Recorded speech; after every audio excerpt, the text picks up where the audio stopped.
Bahkan kita berkata, kepadamu akan datang bangsa-bangsa. Luar biasa sekali. Kalau kita melihat dengan masalah COVID ini melanda bangsa-bangsa, tapi tujuan air bahwa nanti Alkitab juga berkata Tuhan turut bekerja dalam segala sesuatu untuk mendatangkan kebaikan bagi kita. Jadi semua masalah yang sedang terjadi ini sedang menghentar, membawa manusia untuk kembali kepada Tuhan. Saya percaya apapun yang terjadi sekarang ini membuat bangsa-bangsa akan datang kepada Tuhan.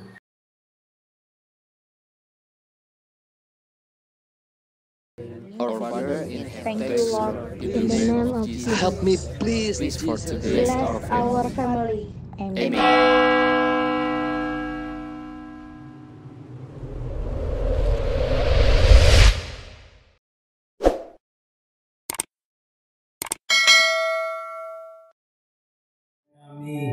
Dan melindungi kami semua ya Tuhan.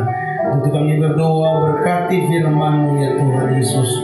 Rabi juga hamba-Mu dalam menyampaikan firman-Mu, kami percaya bahwa Tuhan memberkati kami semua.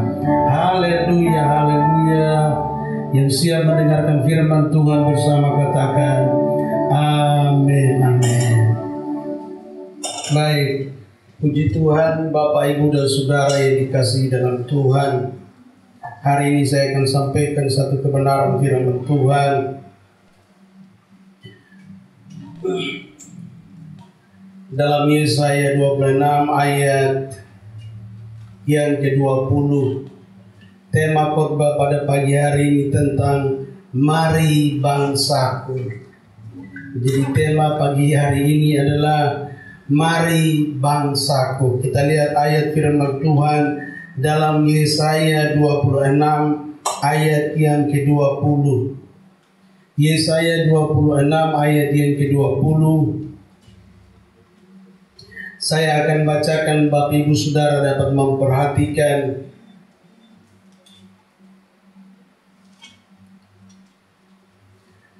Mari bangsaku, masuklah ke dalam kamarmu, tutuplah pintumu. Sesudah engkau masuk, bersembunyilah barang sesaat lamanya, sampai amarah itu berlalu. Nah, sekali lagi saya bacakan ayat firman Tuhan. Mari bangsaku, masuklah ke dalam kamarmu, tutuplah pintumu. Sesudah engkau masuk, bersembunyilah barang sesaat lamanya, sampai amarah itu berlalu. Puji Tuhan Bapak Ibu dan Saudara yang dikasihi dalam Tuhan. Hari ini kita mendengar satu kebenaran firman Tuhan yang begitu luar biasa, yang begitu ajaib. Yaitu di mana ada sebuah nasihat, ada sebuah pandangan yang begitu baik yang disampaikan oleh firman Tuhan. Dikatakan, mari bangsaku, masuklah ke dalam kamarmu, tutuplah pintumu sesudah engkau masuk. Dan dikatakan, bersembunyilah barang sesaat lama. Dan selanjutnya dikatakan, sampai amarah itu berlalu. Ini satu ayat yang sangat luar biasa sekali. Dimana kalau kita melihat hari-hari ini, setiap peristiwa kejadian yang terjadi di waktu-waktu yang lalu, dan kalau sampai hari ini kita melihat di mana bangsa kita, pemerintah kita mengatakan supaya jangan kemana-mana. Ada istilah sekarang lockdown, artinya bahwa tidak boleh kemana-mana. Kemarin di jalan-jalan ditutup, lockdown, jalan-jalan ditutup dan sebagainya. Artinya bahwa apa yang dilakukan oleh pemerintah sekarang ternyata ada tercatat di Alkitab. Nabi Yesaya sudah menubuatkan ribuan tahun yang lalu bahwa dunia ini akan masuk kepada masa-masa yang seperti kita alami sekarang ini, yang disebut istilah sekarang lockdown. Nah, tapi bahasa Alkitab berkata di sini bahwa masuk ke dalam rumah, artinya apa? Di rumah saja. Nah, kalau kita terjemahkan dengan peristiwa-peristiwa sekarang, yang artinya di rumah saja.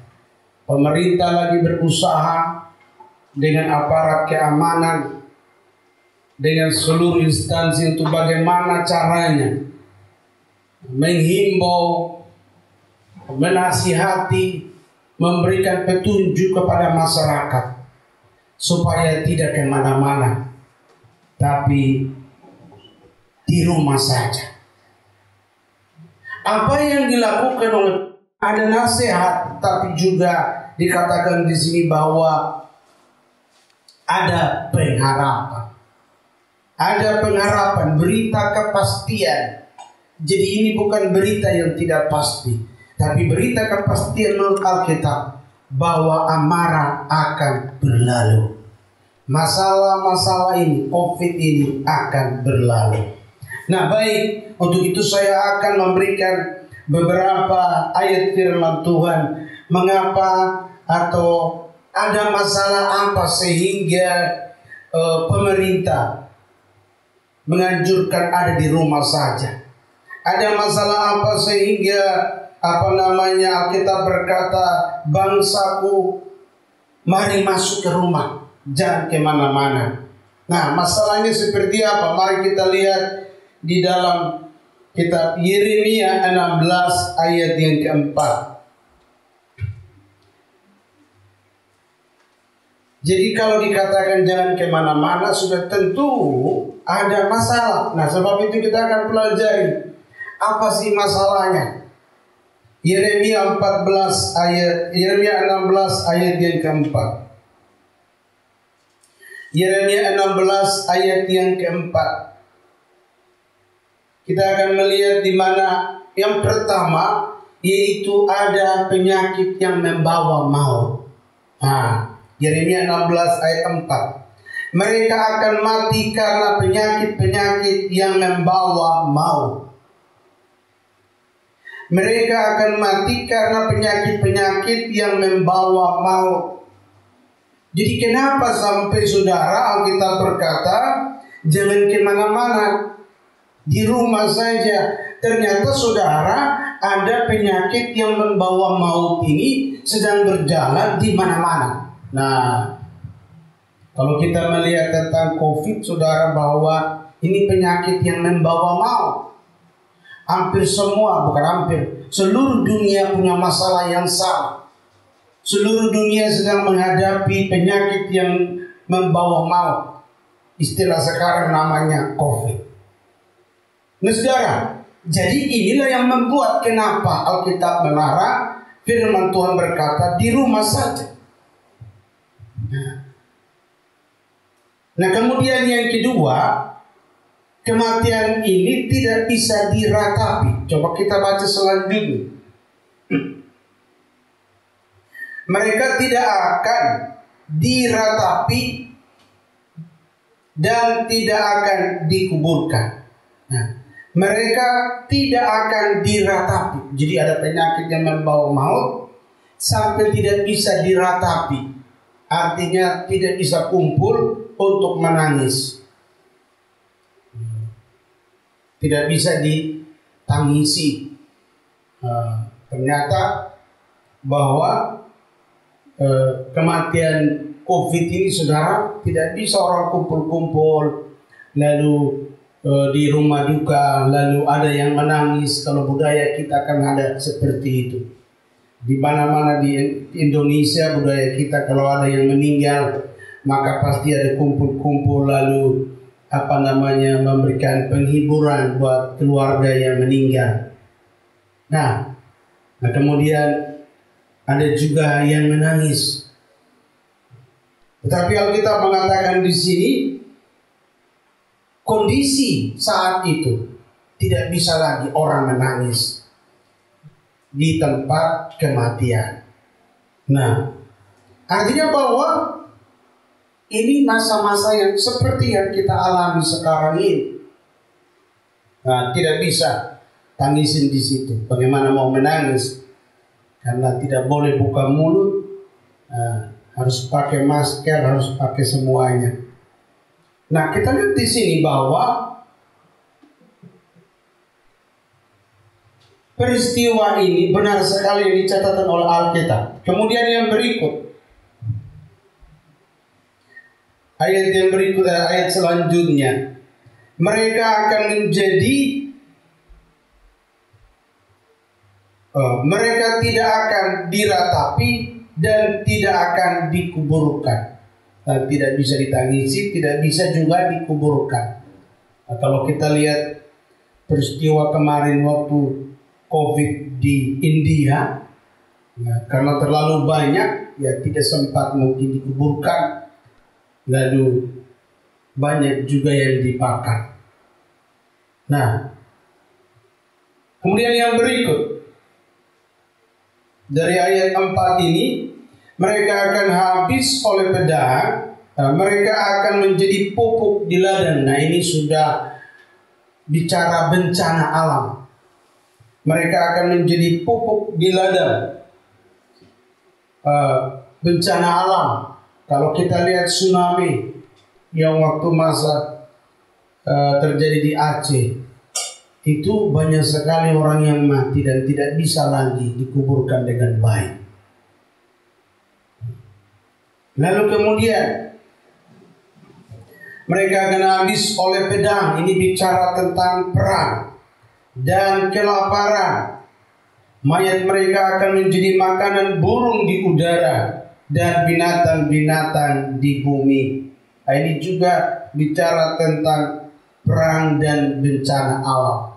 Kalau kita baca dalam kitab Wahyu, perang Armageddon nanti, itu juga dikatakan Alkitab, kitab Wahyu sudah menubuatkan bahwa burung-burung nasar akan memakan daging manusia di zaman itu. Apa yang dinubuatkan oleh Alkitab dalam kitab Yeremia ini jelas sekali. Peristiwa-peristiwa kematian jelas sekali di dalam Alkitab ini.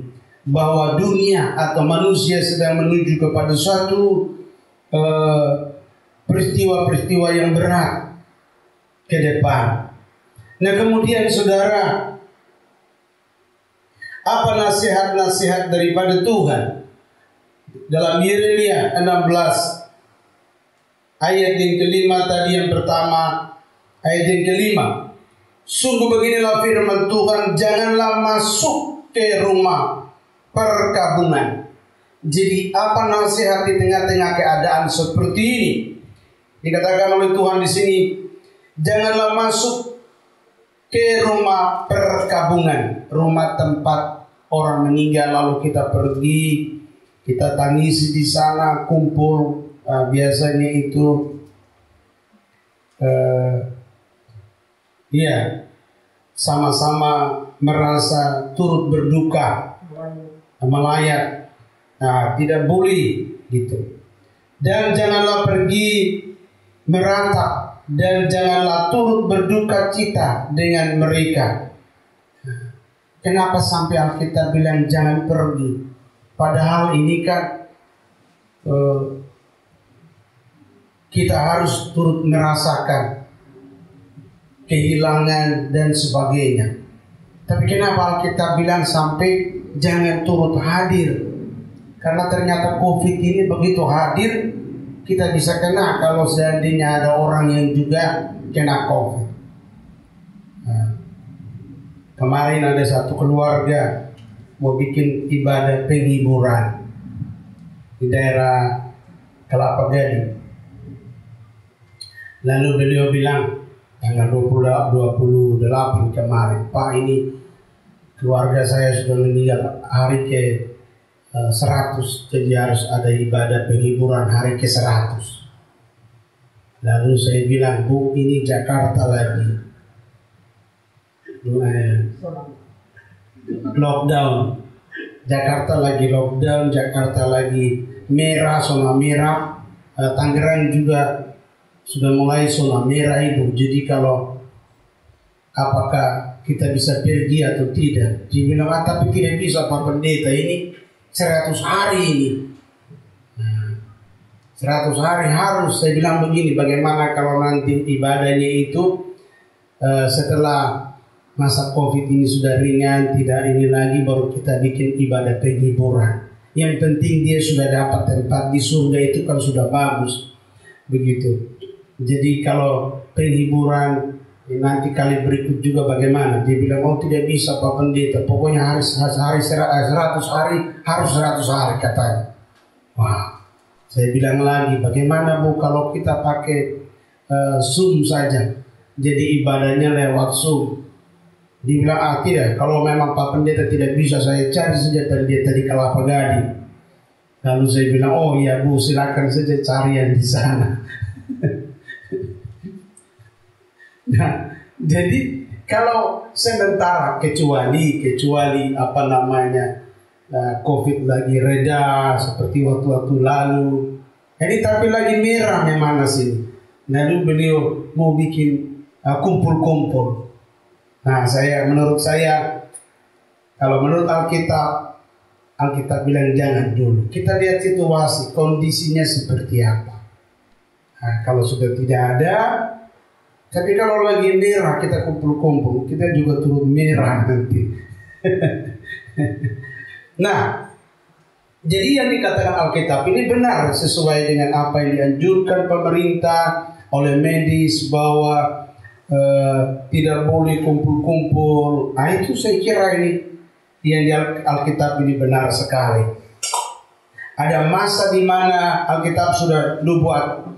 Nabi Yeremia sudah nubuatkan bahwa jangan masuk ke rumah perkabungan dan janganlah pergi meratap dan janganlah turut berduka kita dengan mereka. Kita bisa kirim WA turut berduka cita, kita bisa telepon, apalagi zaman sekarang bisa lihat wajah dengan wajah untuk ngobrol, bisa online seperti ini. Saya kira itulah cara yang terbaik yang Tuhan siapkan buat kita di zaman-zaman seperti ini.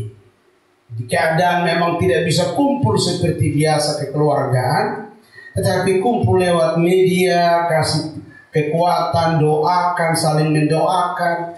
Inilah waktunya kita menggunakan media-media yang ada untuk kita bisa saling menguatkan dan saling mendoakan. Nah saudara, kemudian ada nasihat yang berikut. Iya, ayat yang ke-7. Ayat yang ke-7. Tidak ada orang yang akan memecah-mecahkan roti bagi orang yang berkabung untuk menghibur dia karena kematian itu. Nah, jadi tidak ada orang yang bikin kue. Biasa kalau orang berduka itu kan kumpul, keluarga, tetangga semua datang, lalu ada yang bikin kue, bikin kopi. Lalu kalau di timur namanya mete, duduk mete, malam itu duduk lalu menyanyi lagu-lagu penghiburan. Lagu-lagu penghiburan kepada keluarga besar yang ditinggalkan. Nah itu nanti nyanyi, lalu kemudian ada ibadah. Ada ibadah juga supaya ibadah penghiburan, ibadah kecil-kecilan, pendeta datang berkhotbah menyampaikan pesan-pesan firman Tuhan supaya keluarga dikuatkan. Nah Alkitab mengatakan di sini bahwa tidak ada yang memecah-mecahkan roti, artinya tidak ada yang pergi ke dapur goreng pisang goreng kah, bikin roti goreng kah, tidak ada. Karena semua orang takut COVID. Jadi tidak ada yang bisa berani lagi kumpul-kumpul. Siapa yang mau pergi berani bikin kopi, bikin pisang goreng? Tidak ada saudara. Nah rupanya Nabi Yeremia sudah nubuatkan bahwa ada masa di mana kumpul-kumpul untuk menghibur yang meninggal tidak ada. Kemudian bikin kue lalu kasih kepada yang berduka tidak ada juga saudara. Tidak ada yang berani kumpul-kumpul. Inilah situasi, kondisi yang kita lihat sekarang. Kalau kita lihat di video bagaimana orang yang meninggal dengan COVID, saudara, bahwa keluarganya tidak bisa kumpul-kumpul, tidak bisa lihat, bahkan juga banyak hal. Dan peristiwa-peristiwa ini sudah tercatat jelas di Alkitab. Nah, kemudian ayat ke-8 dikatakan juga nasihatnya, ayat ke-8. Janganlah engkau masuk ke rumah orang mengadakan perjamuan untuk duduk makan minum dengan mereka. Perjamuan di sini artinya pesta, ya. Jadi jangan engkau masuk, jangan pergi ke pesta. Nah, duduk makan dan minum, ini pesta-pesta besar. Nah, sekarang dengan lockdown ini, restoran-restoran tutup, hotel-hotel, kantor-kantor juga mungkin tutup.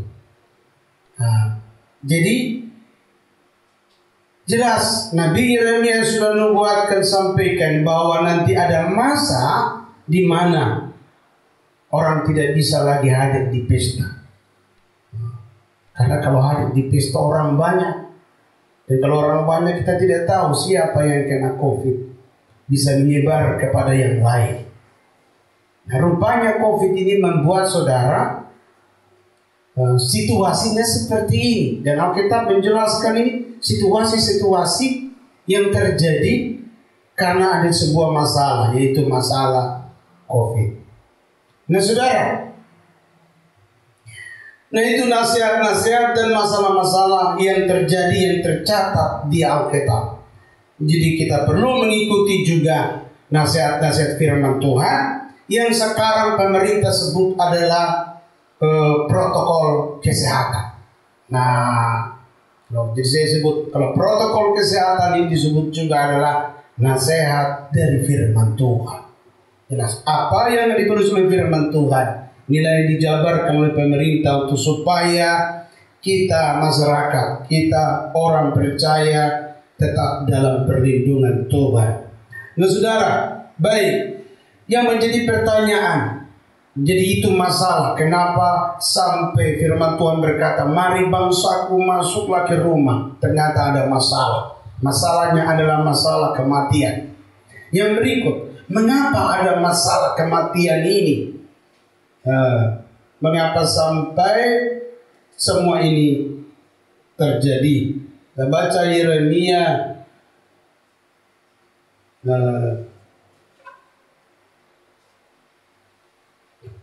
Iya. 16 ayat 11. Yeremia 16 ayat 11. Jadi mengapa hal-hal ini terjadi? Kita lihat di ayat 11-nya. Maka engkau akan berkata kepada mereka, oleh karena nenek moyangmu telah meninggalkan aku, demikianlah firman Tuhan, dan oleh karena mereka telah mengikuti Allah lain dengan beribadah dan sujud menyembah kepadanya, tapi mereka meninggalkan aku dan tidak berpegang pada Tauratku.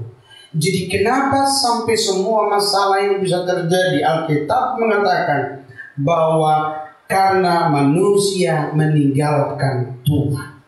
Nah, ini masalahnya. Jadi kenapa masalah kematian datang? Lewat peristiwa-peristiwa, baik peristiwa bencana, baik peristiwa alam, peristiwa penyakit, peristiwa kelaparan, peristiwa perang. Segala peristiwa-peristiwa ini membawa kematian kepada manusia. Yang menjadi pertanyaan, kenapa semua itu bisa terjadi? Alkitab berkata karena manusia meninggalkan Tuhan. Nah, kalau kita lihat pohon yang diciptakan Tuhan itu memiliki akar. Nah, pohon yang diciptakan Tuhan itu memiliki akar. Dan akarnya itu harus ditanam di tanah. Kenapa? Karena akar hanya bisa hidup kalau dia berada di tanah. Tujuan Tuhan ciptakan pohon punya akar supaya dia mencari makan di dalam tanah dan dia hidup. Jadi pohon akan bisa hidup kalau dia disatukan dengan tanah. Dia ditanam di dalam tanah karena Tuhan ciptakan akar untuk menghirup atau mengambil makanan dari dalam tanah. Kalau pohon itu dicabut sampai ke akar-akarnya dan dipisahkan dari tanah, pasti pohon itu akan mati. Kita lihat yang kedua, Tuhan menciptakan ikan. Ikan dibuat insannya. Kalau orang alur bilang gargantan. Nah, ikan itu ada gargantangnya. Diciptakan ada insannya di sini. Kalau mau goreng ikan kan itu dikeluarkan dulu. Gargantangnya dikeluarkan itu insan. Nah, saudara, Tuhan ciptakan ikan, lalu Tuhan kasih alat namanya gargantang. Nah, alat yang Tuhan kasih dalam ikan ini cocok hanya untuk supaya ikan ini hidup di air, lalu dia menghirup air. Nah, keluarkan lagi. Dia bernapas di dalam air. Ikan itu diciptakan, dikasih gargantang, tujuannya supaya tujuannya alat itu bekerja di dalam air sehingga dia bisa hidup, dia bisa menarik hirup air dan mengeluarkan. Disitulah dia hidup. Nah, kalau ikan, saudara, dipisahkan dari air, maka fungsinya gargantang itu tidak akan berfungsi lagi. Insannya hanya bertujuan bisa berjalan kalau di air baru bisa berfungsi. Ikan dipisahkan dari laut, dari air, maka pasti dia akan mati. Nah, kemudian yang berikut kita lihat lagi, manusia diciptakan. Manusia diciptakan dari tanah. Kemudian Alkitab berkata, Allah menghembuskan nafas hidup ke dalam manusia. Allah memberikan nafas hidup. Lewat nafas hidup itu manusia hidup. Manusia mempunyai roh. Tuhan memberikan roh dalam manusia. Jadi manusia itu bisa hidup karena ada roh yang Tuhan berikan kepada manusia. Dan roh yang manusia miliki ini akan bisa hidup kalau dia bersatu dengan roh daripada Tuhan. Nah, saudara, seperti kalau ikan, tempatnya harus di air karena ada fungsi insannya itu.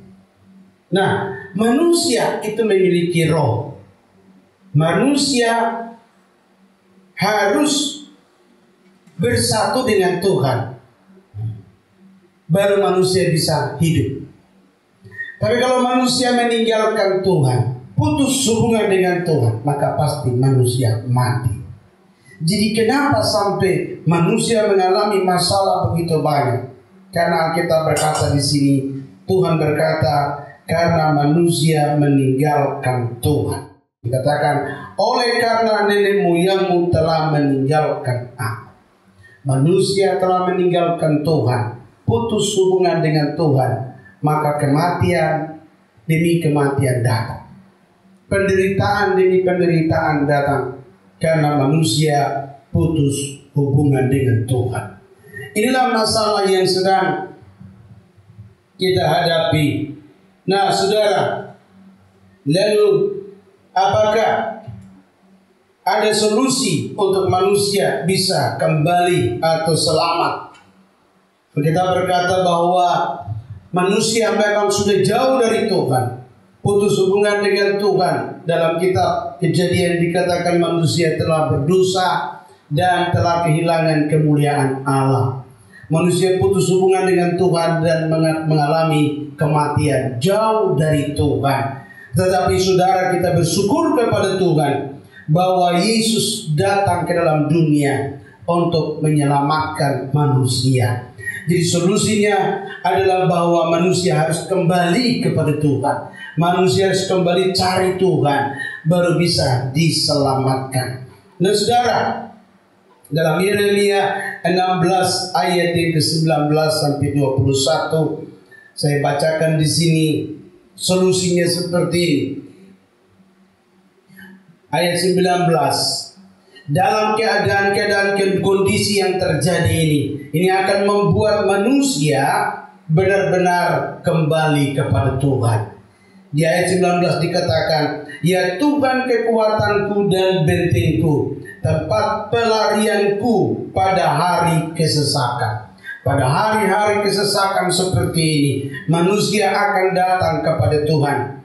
Kepadamu akan datang bangsa-bangsa. Nabi Yeremia juga sudah nubuatkan bahwa di tengah-tengah kesesakan ini, maka manusia akan kembali mencari Tuhan.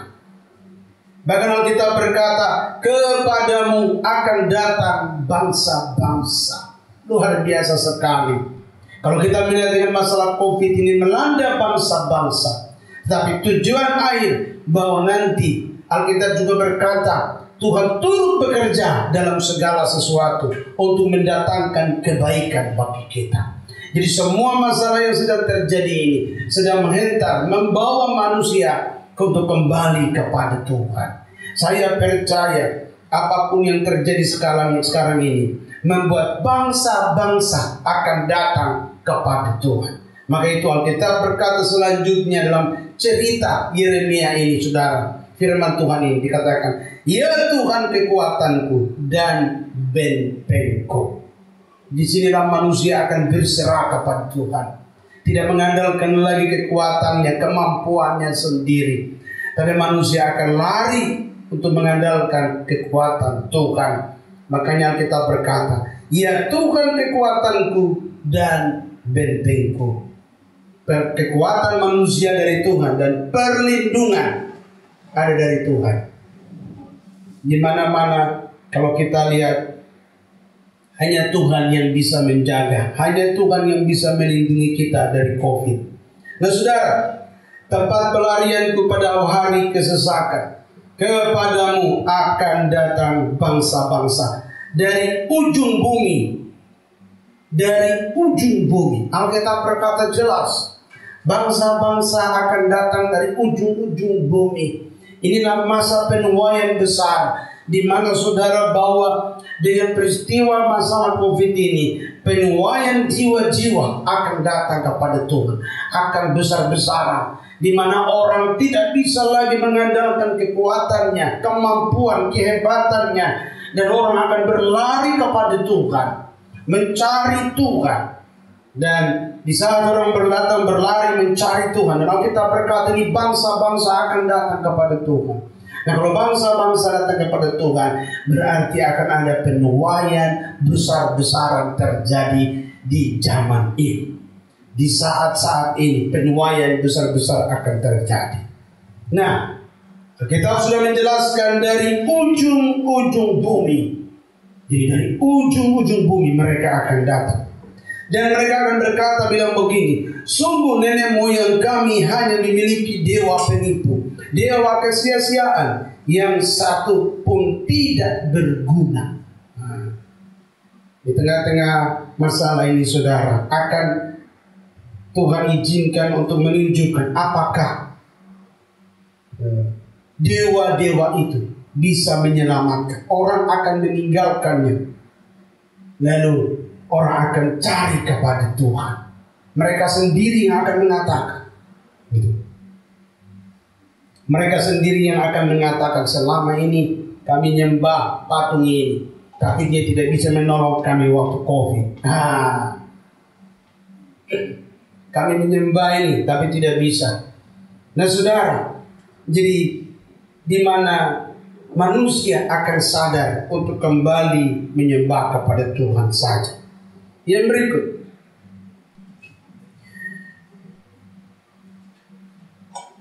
ayat 21. Sebab itu ketahuilah, aku mau memberitahukan kepada mereka, sekali ini aku akan memberitahukan kepada mereka. Firman Tuhan berkata bahwa Tuhan mau memberitahukan kepada bangsa-bangsa, sekali ini. Bahkan kita berkata, sekali ini aku mau memberitahukan kepada mereka kekuasaanku dan keperkasaanku. Luar biasa. Tuhan mau memberitahukan kekuasaan dan keperkasaannya, supaya mereka tahu bahwa namaku Tuhan. Jelas. Supaya mereka tahu bahwa namaku apa? Tuhan. Disinilah lewat masalah-masalah ini Tuhan mau memberitahukan kekuasaannya dan keperkasaannya, supaya dunia tahu nama Tuhan, supaya dunia tahu Tuhan yang benar itu yang mana. Nah saudara, ini kalau kita baca ayat ini, sebuah rancangan Tuhan yang hebat sementara ini sedang terjadi. Di tengah-tengah peristiwa gejolak ini, ternyata Tuhan turut bekerja, dan Tuhan akan menyatakan kekuasaannya dan keperkasaannya. Supaya apa? Supaya dunia tahu Tuhan yang benar itu apa? Nama Tuhan. Supaya orang tahu nama Tuhan. Nah, ini yang jadi masalah, saudara. Nah, banyak orang belum tahu nama Tuhan. Semua orang tahu bahwa alam raya ini ada penciptanya. Sering orang sebut kepada yang menciptakan atau yang maha kuasa, yang maha besar, yang maha hebat. Istilah-istilah banyak dikatakan oleh manusia kepada yang menciptakan alam raya. Manusia sering mengatakan yang maha kuasa, yang maha pencipta, yang maha besar, dia hebat, dia luar biasa. Tetapi sudahkah manusia tahu siapa namanya? Nah, inilah. Dan sering saya mendengar orang hanya sanggup menyebut itu. Semua kembali kepada yang maha kuasa. Tapi yang maha kuasa ini punya nama. Punya nama. Dia punya nama. Yang menciptakan langit dan bumi itu punya nama. Kalau kita baca dalam kitab Yohanes, dikatakan Yesus berkata, aku telah memberitahukan namamu kepada mereka, yaitu nama yang engkau berikan kepadaku.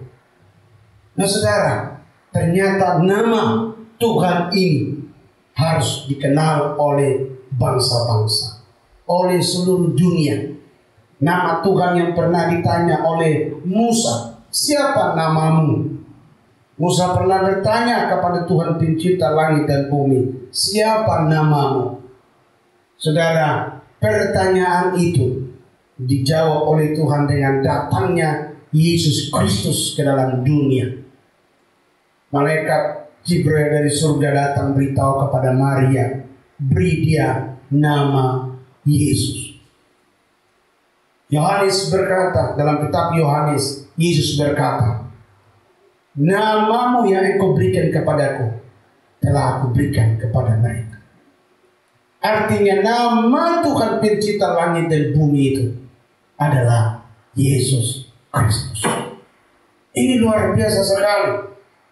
Jadi kalau kita baca di dalam ayat-ayat firman Tuhan ini dikatakan, sebab itu ketahuilah, aku mau memberitahukan kepada mereka, sekali ini, jelas, aku akan memberitahukan kepada mereka kekuasaanku dan keperkasaanku. Di tengah-tengah kesulitan masih ada kasih Tuhan. Kuasa Tuhan yang hebat akan dinyatakan. Keperkasaan Tuhan yang hebat akan dinyatakan untuk siapa? Untuk menolong kita.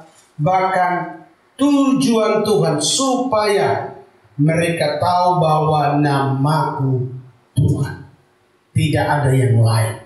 Tuhan sedang buktikan bahwa Dialah Tuhan pencipta langit dan bumi yang sanggup dan bisa menolong manusia.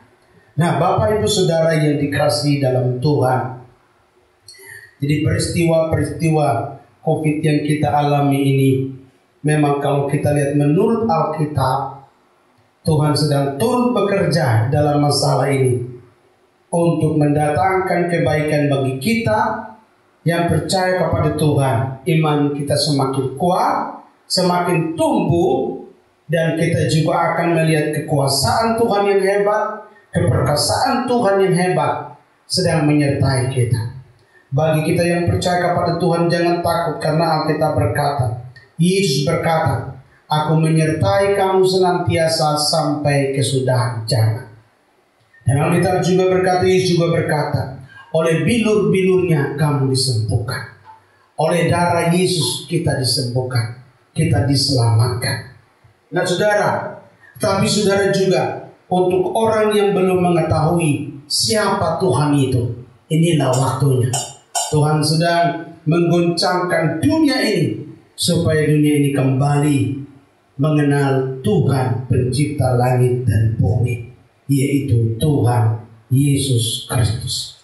Ayat tadi berkata, supaya mereka tahu bahwa namaku Tuhan.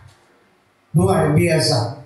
Inilah tujuan, inilah satu gambaran dari peristiwa-peristiwa yang terjadi. Ternyata ada maksud misi kerajaan surga, yaitu misi keselamatan bagi manusia. Kita berkata, barang siapa yang percaya kepada Yesus, maka dia akan diselamatkan. Dia akan masuk ke dalam kerajaan surga. Inilah misi Tuhan di tengah-tengah gejolak, bahwa Tuhan ingin manusia, orang yang belum percaya Yesus, bisa mengenal Yesus. Dan hari-hari ini banyak sekali orang mulai datang mencari Tuhan. Nah saudara, saya kembali kepada ayat yang tadi, bahwa mari bangsaku, masuklah, dikatakan masuklah, berarti benar-benar Tuhan berkata, masuklah dalam rumah beberapa saat. Artinya bahwa ada jaminan di sini sampai badai itu berlalu. Kita bersyukur bahwa COVID akan berlalu, dan ini diizinkan supaya manusia kembali kepada Tuhan. Saya kira itu sedikit renungan buat kita. Mari kita siapkan hati.